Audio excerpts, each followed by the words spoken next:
arti mimpi digigit ular menurut para ulama. M. Ali Zainal Abidin, Kamis 20 Mei 2021, 21.00 waktu Indonesia Barat. Abu Al-Abbas Ahmad bin Sultan dalam kitabnya Hawaid Tafsir Al-Ahlam mengklarifikasikan mimpi menjadi 4 bagian. Yang pertama, mimpi yang terpuji dari segi lahir dan batin. Yang kedua, mimpi yang terpuji dari segi lahir namun tercela dari segi batin. Maksudnya, secara lahir mimpi tersebut tampak baik, tapi arti dari mimpi tersebut sebenarnya adalah buruk. Yang ketiga, mimpi yang secara lahir tampak buruk, tapi secara batin diartikan sebagai mimpi yang terpuji. Yang keempat, mimpi yang tercela dari segi lahir maupun batin.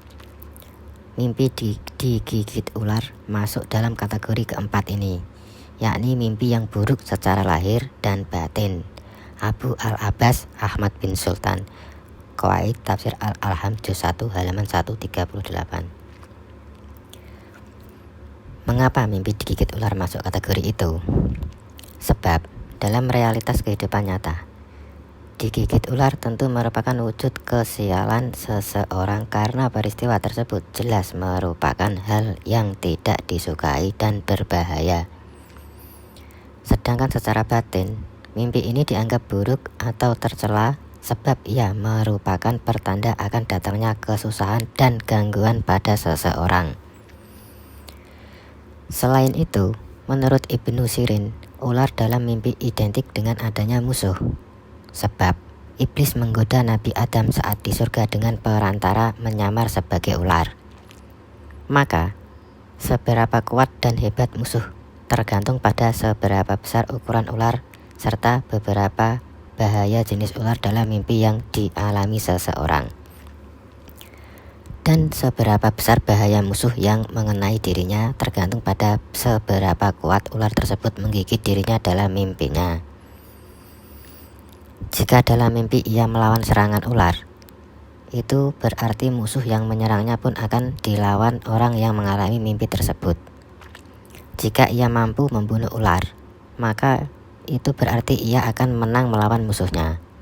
Jika dalam mimpinya ia hanya melihat ular dalam keadaan sudah mati, maka itu berarti musuh yang hendak menyerangnya telah ditaklukkan oleh Allah, sehingga keburukan yang ditujukan padanya tidak akan menimpa pada dirinya. Jika ia bermimpi tubuhnya dililit oleh ular, maka itu berarti menunjukkan banyaknya teman yang sejatinya merupakan musuh bagi dirinya tanpa ia sadari. Ibnu Sirin, Tafsir Al-Ahlam halaman 112. Mengategorikan jenis musuh. Dalam ilmu tafsir mimpi juga dapat dilihat dari letak ular yang dialami dalam mimpi seseorang.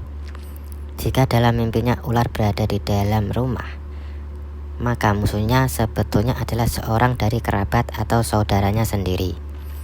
Jika ular berada di dalam kamar pribadi atau di kasur yang ada di kamarnya, maka musuh yang menyerangnya sebetulnya adalah istrinya sendiri. Jika letak ular itu berada di luar rumahnya, maka musuhnya bukan dari kalangan keluarganya atau orang yang ada di tempat yang jauh. Syekh Abu Bakar Muhammad bin Umar Al-Ihsani, Jami' Tafsir Al-Ahlam halaman 193. Ada pula yang menafsirkan gigitan ular berdasarkan tempat gigitan ular. Jika dalam mimpinya ular menggigit tangan kanan, maka itu berarti ia akan mendapatkan uang yang sangat banyak. Jika ular menggigit tangan kirinya, maka itu berarti dia telah banyak melakukan kesalahan atau dosa. Jika ular menggigit kepalanya, maka itu berarti ia akan mengalami banyak kesulitan dalam hidupnya yang disebabkan oleh keputusan yang keliru atau tergesa-gesa dalam mengambil sikap. Dari beraneka ragamnya tafsir mimpi dari gigit ular di atas, hendaknya kita selalu waspada tatkala mengalami salah satu dari berbagai kategori mimpi tentang digigit ular seperti yang dijelaskan di atas. Dengan tetap selalu berikhtiar dan berdoa agar keburukan dari mimpi yang kita alami dapat tercegah sehingga tidak menimpa pada diri kita. Amin amin ya robbal alamin. Ditulis oleh Ustadz M. Ali Zainal Abidin, anggota Komisi Fatwa MUI Jawa Timur dan pengajar di Ponpes An-Nururiyah